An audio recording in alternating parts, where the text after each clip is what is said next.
বলেছিলাম আবারও সেই হরতাল অবরোধের কর্মসূচি আসছে কিনা।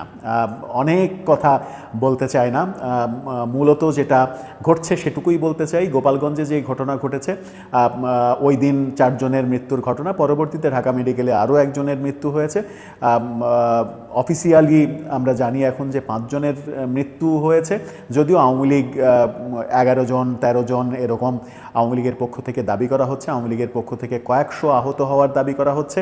এদিকে পুলিশের পক্ষ থেকে 475 জনের মতো আসামি করে মামলা দায়ের করা হয়েছে। সেটাকে কেন্দ্র করেও আবার অনেকে বলছেন যে গোপালগঞ্জে যে র্যান্ডম অপারেশন চলছে, কারফিউ জারি করে রাতের অন্ধকারে যে অপারেশন চলছে, এবং সেই অপারেশনে নৌবাহিনীকে পর্যন্ত যুক্ত করা হয়েছে। কোস্টগার্ড নৌবাহিনী গোপালগঞ্জের নদী দিয়ে সব সময় টহল দেওয়া শুরু করেছে। তখন মনে হচ্ছে যে এক ধরনের যুদ্ধ পরিস্থিতি তৈরি হয়েছে। সেই যুদ্ধ পরিস্থিতির মধ্যে নির্দিষ্ট অভিযুক্তরা ছাড়া সব মানুষের, সব পরিবারের পুরুষ মানুষদের, এমনকি মহিলাদেরও নির্যাতন করা, নিপীড়ন করা, এই ঘটনাগুলো যেন না ঘটে সেই ব্যাপারেও অনেকে কথা বলছেন। যখন সেই কথা বলছেন তখন আমরা আওয়ামী লীগের প্রচার শুরু করেছে তারা, দেখলাম যে রবিবারে তারা সকাল 6টা থেকে সন্ধ্যা 6টা পর্যন্ত হরতালের ডাক দিয়েছে। বাংলাদেশের মানুষ কি এখন হরতাল পালন করবে? দেশে থেকেও একটা রাজনৈতিক দল, ধরা যাক এই মুহূর্তে সবথেকে বড় রাজনৈতিক দল বিএনপি, তারাও যদি হরতালের ডাক দেয়, তাহলেও কি জনগণ সেই ডাক মানবে? বাংলাদেশে কি আর হরতাল হয়? হরতালের সংস্কৃতি তো সেই 15 বছর আগে শেষ হয়ে গেছে। হরতাল দিলেও কেউ আর হরতাল পালন করে না। বিএনপিকে আমরা দেখেছি একটানা 94 দিন পর্যন্ত হরতাল দিতে, কিন্তু সেই তারপর থেকে 2014 সেই সময়ের পর থেকে আমরা হরতালকে একেবারে বিষমুক্ত অবস্থায় দেখতে পাচ্ছি বাংলাদেশে। হরতাল দিলে মানুষ আর হরতাল মানে না, বাস শ্রমিকরাও হরতাল মানে না, কারণ তাদের পেটের খিদাটা আগে। সুতরাং হরতাল দিয়ে যে কিছু হবে না সেটা বোঝাই যায়। তারপরেও তারা আহ্বান জানিয়েছে। কিন্তু এখানে একটা মজার এবং অবাক করা এবং ব্যাপারটা হাস্যকরও মনে হতে পারে যে আওয়ামী লীগের মূল ধারার কেউ এই ডাকটা দেননি। যুক্তরাষ্ট্র আওয়ামী লীগ থেকে এই ডাকটা দেওয়ার কথা শুনলাম।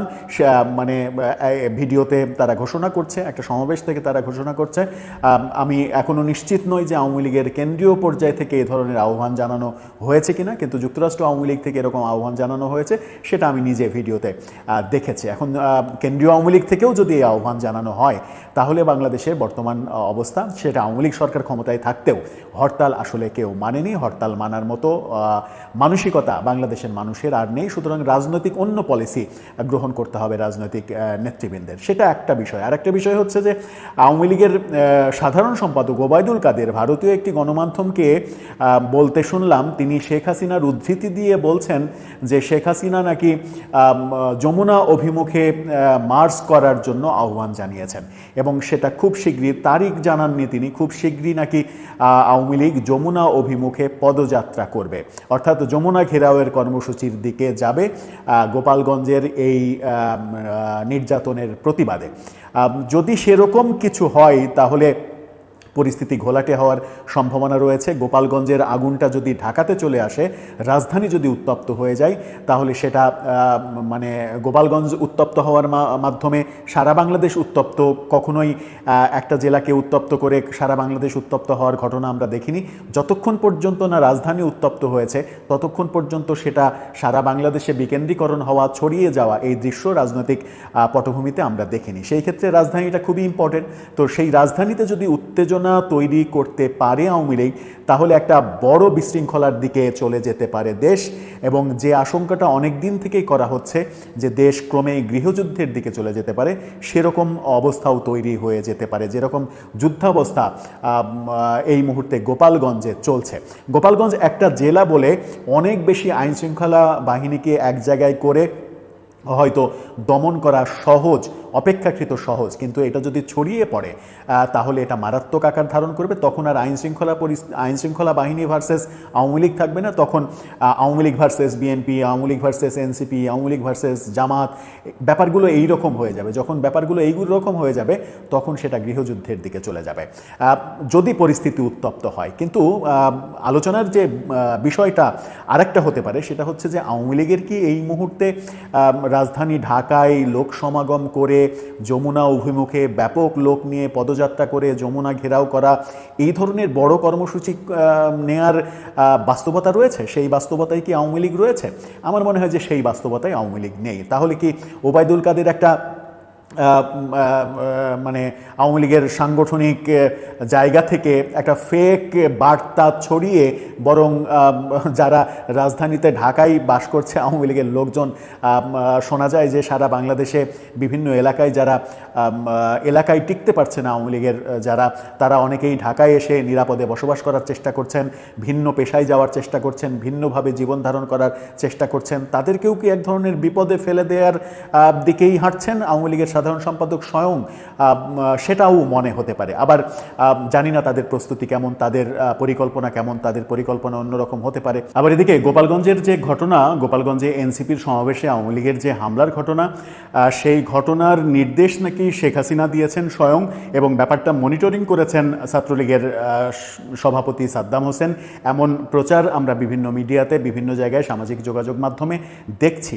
এখন দেখার বিষয় যে ঢাকার ব্যাপারটা কে নির্দেশ দেন, কে মনিটরিং করেন। যদিও ওবায়দুল কাদের বলেই দিয়েছেন যে শেখ হাসিনা নির্দেশ দিয়েছেন পদযাত্রার, কিন্তু কবে নাগাদ সেই নির্দেশ কার্যকর হবে সেটা কিছু বলেননি। কিন্তু আমাদের আশঙ্কার জায়গা সেটা হচ্ছে যে এই নির্দেশ যদি কার্যকর হতে যায় তাহলে যে পরিস্থিতি তৈরি হবে, আইন শৃঙ্খলা রক্ষাকারী বাহিনী ভার্সেস আওয়ামী লীগ যদি মুখোমুখি হয়ে যায়, তাহলে ঢাকার মানুষের, রাজধানীর মানুষের যে জীবনযাপন, সেই জীবনযাপনগুলো আমার মনে হয় যে অনেক বেশি কঠিন হয়ে যাবে। রাজধানী আবার অস্থির হয়ে যাবে। 5 আগস্টের পরে রাজধানীবাসীর যেমন ঘুম হারাম হয়ে গিয়েছিল, চুরি, ছিনতাই, ডাকাতি প্রতিনিয়ত, রাজধানীর প্রতিটা গলিতে গলিতে মানুষ সারা রাত জেগে নিজেদেরকে পাহারা দিয়েছে, সেই রকম অস্থিতিশীল পরিবেশ যদি আবার তৈরি হয় তাহলে সেটা কোনোভাবেই কাম্য হতে পারে না।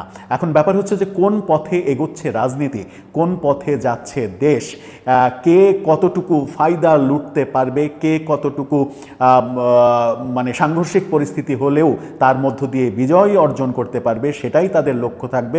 মাঝখান থেকে ভোগান্তিতে পড়ব আমরা যারা সাধারণ জনগণ তারা। সেই ক্ষেত্রে রাজনীতিবিদ এবং সরকার, রাজনীতিবিদ, প্রশাসন, তারা কি আদৌ জনগণের কথা ভেবে দেখবে?